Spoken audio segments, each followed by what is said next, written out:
Muy buenos días con todos ustedes.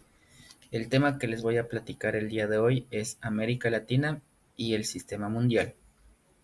¿Cómo empezó el sistema mundial? Vamos a empezar con el siglo XX.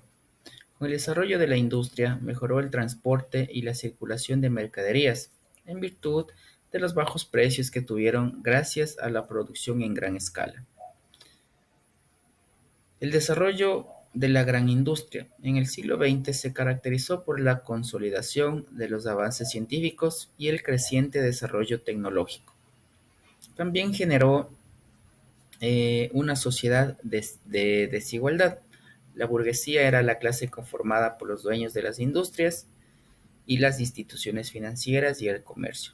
En cambio, el proletariado estaba formado por los obreros que laboraban en las plantas industriales, de las cuales recibían un salario.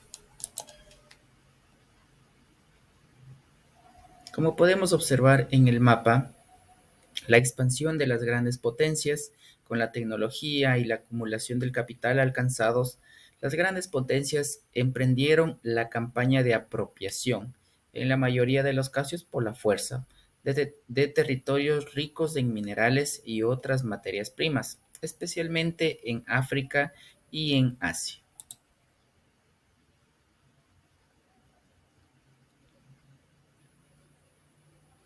La rebelión de los Boxers. Los Boxers fue una expresión de descontento chino frente a las injerencias económicas y políticas de las potencias europeas. Los Boxers constituían una sociedad secreta, en cierto grado política, cuyos integrantes practicaban artes marciales. Su objetivo era expulsar a los extranjeros de China. La revuelta se produjo en 1900, pero fue detenida por las acciones militar combinada de diversas potencias, entre ellas Inglaterra, Francia y Japón. La Primera Guerra Mundial y sus consecuencias. A inicios del siglo XX, las grandes potencias europeas estaban en competencia por el predominio del continente, por la expansión colonial y por el control financiero del mundo, entre Gran Bretaña, Francia, Alemania, Austria, Hungría y Rusia, y se dieron acuerdos y tensiones para defender intereses económicos y territoriales.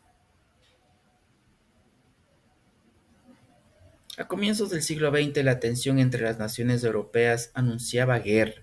Las potencias se lanzaron a la construcción de grandes barcos de guerras, cañones, elementos bélicos que incorporaban las recientes innovaciones técnicas. Eran una carrera armamentística. La Primera Guerra Mundial y sus consecuencias. Como podemos observar la expansión de los países en este mapa, la guerra comenzó y se pensaba que esta contienda terminaría en unas semanas, pero duró 4 largos años. Podemos observar un gráfico sobre las trincheras. ¿Qué eran las trincheras? Cuando los ejércitos ya no podían avanzar, quedaban frente a frente y cavaban una serie de zanjas y fortificaciones a lo largo de miles de kilómetros para cubrirse de los ataques enemigos.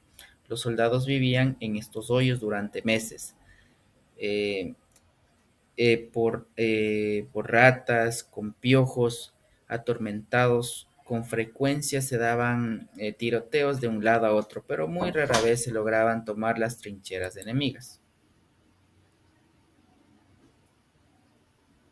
Como consecuencias de la Primera Guerra Mundial o consecuencias de la guerra, los países que participaron en la guerra quedaron exhaustos y desangrados. Se calcula que 9 millones murieron por causa de la guerra, uno de cada 7 habitantes. 22 millones recibieron heridas, 7 millones quedaron inválidos y 5 millones fueron declarados desaparecidos. La posguerra y la Revolución Rusa. La conferencia de paz, los acuerdos de paz se discutieron en la conferencia de París a partir de enero de 1919. En ella participaron 32 estados. La Revolución Rusa en 1914 Rusia era un imperio inmenso de 170 millones de habitantes, de numerosas nacionalidades. Apenas comenzaba la industrialización, la gobernaba el zar Nicolás II como monarca absoluto, sin voluntad de realizar cambios. ¿Cómo nació la URSS? Desde 1918, el movimiento blanco, apoyado por las potencias europeas, buscó derrotar al gobierno bolchevique. Luego de la violenta guerra civil, fue vencida en la recién formada por el Ejército Rojo. Lenin impuso el comunismo de guerra, nacionalizó la industria y el comercio. Como podemos observar también en estos gráficos, se observa a Lenin en un congreso junto a sus seguidores. También se puede observar la marcha del Ejército Rojo en Moscú en el año de 1918, y desde aquí empezó el crecimiento mundial del socialismo y avances del sindicalismo.